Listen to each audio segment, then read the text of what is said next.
देवास जिले के सतवास में रहने वाले नारायण सोनी को सुप्रीम कोर्ट से राहत मिली है। दरअसल सतवाल में एक प्लॉट के स्वामित्व को लेकर कोर्ट में मामला चल रहा था। नारायण सोनी ने कहा कि उन्होंने वैधानिक रूप से एक प्लॉट खरीदा था जिसके सभी दस्तावेज उनके पास मौजूद है, लेकिन कुछ प्रभावशाली लोगों द्वारा तत्कालीन नगर परिषद सीएमओ को प्रेशर कर अनाधिकृत रूप से नारायण सोनी के खिलाफ एफआईआर दर्ज कराई थी, जिसको लेकर उन्होंने सुप्रीम कोर्ट का दरवाजा खटखटाया था, जहां कोर्ट से उन्हें बड़ी राहत मिली है।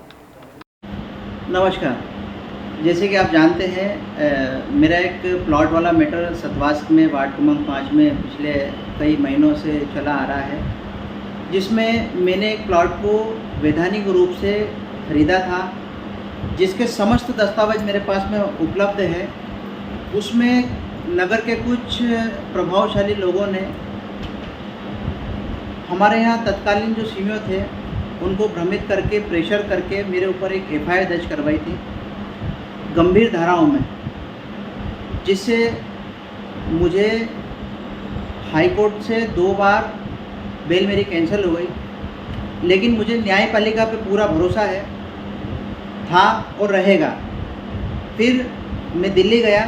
दिल्ली जाकर के हमारे वकील साहब प्रदीप जी गुप्ता से मेरी भेंट हुई। उन्होंने मुझे आश्वासन दिया कि आप बेफिक्र रहिए, आपका केस बहुत मजबूत है, आपके साक्ष्य बहुत मजबूत है। क्योंकि इस बीच में मुझे जो मेरा सिविल केस चल रहा था उसमें मुझे डिग्री भी प्राप्त हो चुकी थी और उस डिग्री के आधार पर ही मुझे बेल मिली है। ये वो डिग्री है जो सिविल कोर्ट से मैं जीता हूँ, ये उसके अंतिम निर्णय की कॉपी है, ये उसकी डिग्री है। लेकिन कुछ लोगों ने यहाँ पर जो अनधिकृत लोग थे जो प्लाट पे अपनी नज़र बनाए रखे थे, उन्होंने बहुत कोशिश की मुझे जलील करने की। मेरे खिलाफ एफआईआर झूठी एक नहीं 2 एफआईआर दर्ज की गई, एक 353 में भी की गई। जबकि मैं उस प्लॉट को मैंने पूर्ण वैधानिक रूप से खरीदा, जिसकी रजिस्ट्री, नामांतरण, भवन निर्माण की अनुमति, टैक्स की 4 साल की रसीद है। ऑनलाइन मेरे पास सारे साक्ष्य उपलब्ध रखे हुए हैं। इसके बावजूद नगर परिषद से कर्मचारी को पहुंचा करके मेरा निर्माण कार्य को रोका गया। जब उस व्यक्ति से मैंने पूछा कि क्यों मुझे रोका गया, तो उन्होंने बोला कि आपका कुछ टैक्स बकाया है। वो भी टैक्स मैंने उनको हाथों हाथ दिया कि आप टैक्स जमा करो, लेकिन मेरा काम नहीं रोको, मेरे पास पूर्ण वैधानिक रूप से परमिशन है। लेकिन उन्होंने तुरंत जाकर के मेरे खिलाफ धारा 353 में मुकदमा दर्ज करा दिया। किसी कारण मैं कहीं बाहर गया था, मुझे जानकारी लगी कि मेरे ऊपर एफआईआर दर्ज हो चुकी है, मैं फरार हो गया। वहाँ उसमें भी मुझे माननीय न्यायालय कन्नौज ने, एडीजे साहब ने मुझे अग्रिम बेल दी। मैं अपने घर वापस आया। फिर आकर के मैं कोर्ट में गया। कोर्ट में मैंने सारे कागज़ लगाए और हमारे वकील साहब राजेश जी दुबे, राकेश जी तिवारी एवं उनकी पूरी टीम ने बड़ी मेहनत की। मेरे कागज़, मेरे साक्ष्य, मेरे डॉक्यूमेंट्स सारे मजबूती से और दमदारी से न्यायालय के समक्ष प्रस्तुत किए और उसका नतीजा ये मिला कि मुझे उसकी डिग्री प्राप्त हो चुकी है। ये उसकी डिग्री है। मैं वहाँ से मुझे एकमात्र इसका अधिपत्यधारी माना गया है, मालिक माना गया है और नगर परिषद जो प्रतिवादी है उसको सख्त आदेश न्यायालय कन्नौज ने दिया है कि आप वादी नारायण सोनी के कब्जे में किसी प्रकार का कोई हस्तक्षेप ना करेंगे एवं ना ही किसी प्रकार का कोई दबाव डालेंगे। आपके अधीनस्थ कोई भी कर्मचारी जाकर किसी भी प्रकार का नारायण सोनी के प्लॉट में हस्तक्षेप नहीं करेंगे। वो मामला निपटा। फिर 420, 468 में, जबकि मामला पहले से न्यायालय में लंबित था, जनवरी 2023 से लंबित था, तो इनको ऐसा क्या मन में आया जो अचानक से इनको मेरे खिलाफ एफआईआर दर्ज करना पड़ी। इनको कहीं ना कहीं लग रहा था कि इनका केस पूरा कमज़ोर है, ये हार जाएंगे, साक्ष्य इनके पास बिल्कुल नहीं है, क्योंकि षड्यंत्रपूर्वक मेरे साथ ये सब चीज़ें इन्होंने की थी, मुझे फंसाने का पूरा प्रयत्न किया था।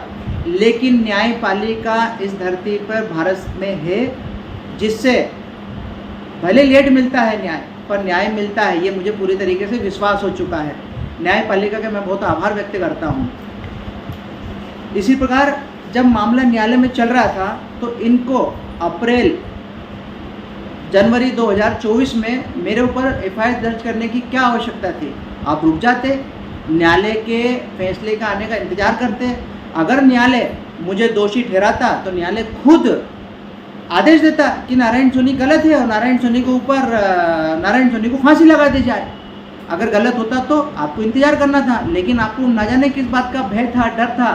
क्या न्यायपालिका पे इनको भरोसा नहीं था? मैं भी न्यायपालिका पे भरोसा कर रहा था, आप भी करिए, लेकिन नहीं करा इन्होंने न्यायपालिका पे भरोसा।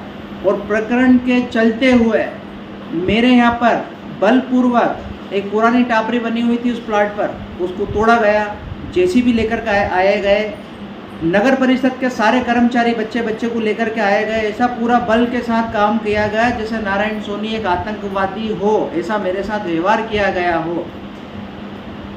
इसके बाद में